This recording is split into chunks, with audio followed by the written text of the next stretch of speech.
मैं आपसे वही बात कह रहा हूँ जिस पर मैं सच में विश्वास करता हूँ।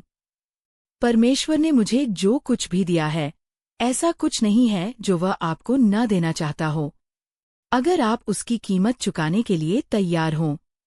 मैं परमेश्वर के लिए कोई खास इंसान नहीं हूँ। उसने मेरे लिए जो किया है वही वह आपके लिए भी कर सकता है।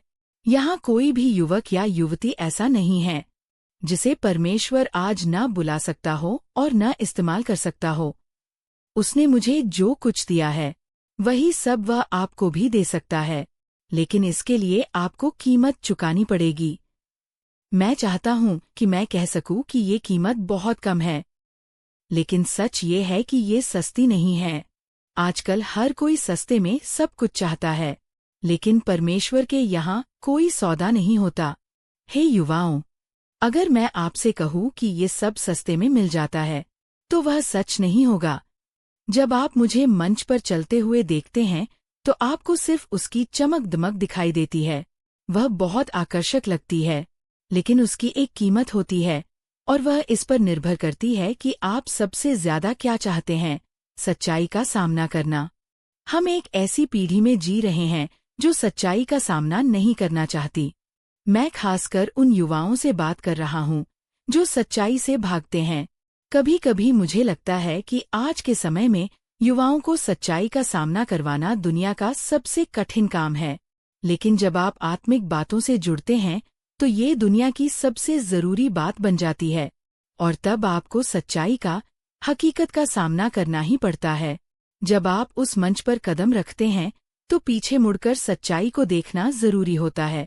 मैं जानता हूँ उस दिन का क्या अर्थ था जब उसने कहा था, मुझसे अपना पवित्र आत्मा मत छीन।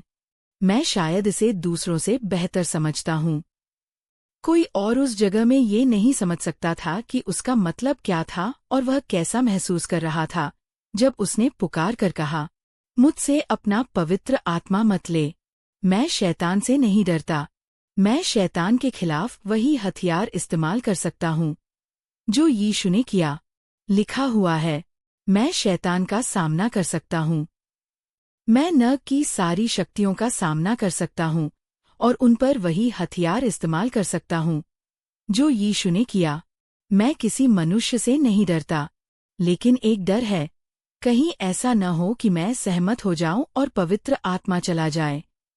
युवा लोगों, तुम नहीं जानते, इस सेवकाई में तुम केवल चमक दमक देखते हो। कल इस मैदान में हजारों लोगों ने केवल चमत्कार, महिमा तो दिखाई देती है, लेकिन बहुत कम लोग वह कीमत देख पाते हैं जो चुकाई गई थी। वे सारे चमत्कार यूं ही नहीं हुए। मुझसे अपना पवित्र आत्मा मत ले। वह मुझसे सब कुछ छीन सकता है जो कुछ मेरे पास है।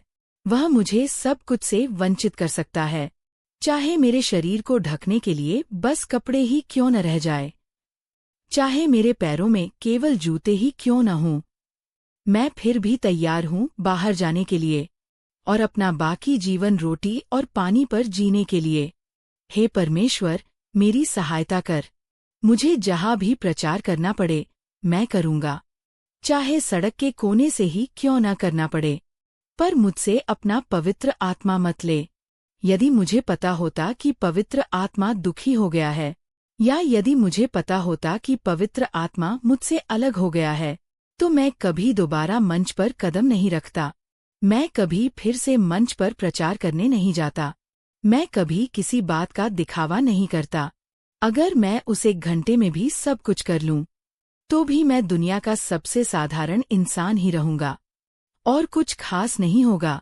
आप वही शब्द बोल सकते हैं, आप उसी मंच पर जा सकते हैं, आप वही सब कुछ कर सकते हैं, लेकिन ताकत का असली राज पवित्र आत्मा है। उसके बिना लाखों लोग भी आपको थका सकते हैं। आप शायद सोचते हैं कि आप बहुतों को प्रभावित कर रहे हैं, खासकर युवाओं को। जितना आप समझते हैं उससे कहीं ज्यादा, लेकिन फिर भी कुछ और है। ये सिर्फ शिक्षा या उपदेश से बढ़कर है। यह कुछ व्यक्तिगत है। अब वहीं बैठे बैठे मैं एक सवाल पूछता हूँ, आप सबसे ज्यादा क्या चाहते हैं? वही सबसे पहले सामने आना चाहिए। तथ्यों का सामना करो, खुद का सामना करो। सीधे अपनी आंखों में देखकर खुद से बात करो। हो सकता है कि तुम उसके योग्य ही न हो जिसके बारे में मैं बात कर रहा हूं।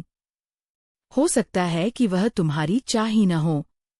शायद ऐसा नहीं है। शायद जिंदगी में कुछ और चीजें हैं जिन्हें तुम ज्यादा चाहते हो, जो तुम्हें ज्यादा आकर्षक और ज्यादा महत्वपूर्ण लगती हैं। मैं समझौता कर सकता था। अगर मेरे पास इससे कम होता तो मैं जी ही नहीं पाता। मैं उस संगति के बिना जीना नहीं चाहता जिसके बारे में पौलुस बात कर रहा था। पवित्र आत्मा के साथ उस सहभागिता के बिना मैं उसके बिना नहीं जी सकता था। बाकी सब कुछ बेकार है और सच में कुछ भी और मायने नहीं रखता। हो सकता है तुम उसे नहीं चाहते। हो सकता है तुम वह सबसे अच्छा नहीं चाहते जो परमेश्वर ने तुम्हारे लिए रखा है। वे बातें जो आपके लिए और भी ज्यादा महत्वपूर्ण होती हैं। लेकिन एक बार जब आप इसका स्वाद चख लेते हैं तो अनुभव होना चाहिए। क्या आप जानते हैं कि पवित्र आत्मा का आपको अपने अधिकार में लेना कैसा होता है? आप मुझसे यह नहीं पूछते कि 5 घंटे बाद भी मेरा शरीर थका हुआ क्यों नहीं है। मैं बिल्कुल तरोताजा हूँ, मानो मैंने 5 घंटे की पूरी नींद ली हो। यह इसलिए है क्योंकि कैथरीन कोलमन ने कुछ भी नहीं किया। मैंने भी कुछ नहीं किया। मैं बस वहां खड़ी रही और मैंने अपने आप को पवित्र आत्मा को सौंप दिया। मुझे ये बहुत अच्छा लगता है। मुझे ये पसंद है। मैं सच में एक महान दर्शक रही हूँ। ये मेरा सौभाग्य रहा है कि मैं केवल दर्शक बनकर देख सकूं कि पवित्र आत्मा क्या कर रहा है। मैं बस वहां खड़ी रही।